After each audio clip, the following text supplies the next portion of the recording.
Center SINDUNA Nongmagi Oiba orientation program ama Takyel Da Leiba Polytechnic campus ki IEI Manipur State Center ki seminar hall da Pangthokkhre Understanding Building Drawing and Earthquake Resistant Construction haiba thim da pangthokiba Thoramaduda Chief Engineer Retired Manipur Police Housing Corporation MPHC Limited ER Salam Romendra Singh Superintending Engineer SEPWD Manipur ER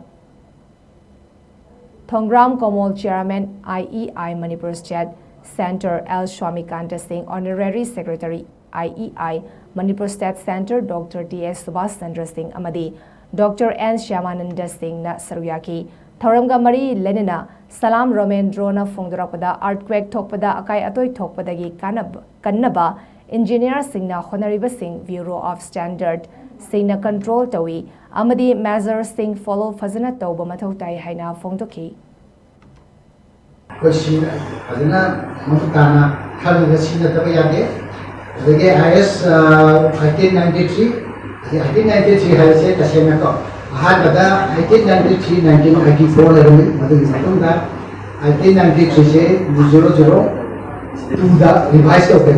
Revised of say 2001 26 January I thought we found them in the 2 months at 26 January Republic in other booze the earthquake the Handaki centuries in India this is scale 7.7 Kanva earthquake. Machine has quite a disaster, quite intensity here. Mass construction, I see, and Kana Satara.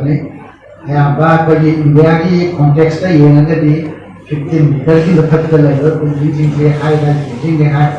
Manipur also has a quite high rise, reaching the the party, the construction yam just Sama Lamina, Sariba Podi, Jum Mayamji, Kamaito the Napodi, Magi, Maidaki, Manas Challenge, the problems, the Kamaito Guna, Masis shape with a legacy they have seen quite Kandakamore, the CEO registration program, China, Maruina, Podi, Tabachubi, the Doriba is in housing, architect.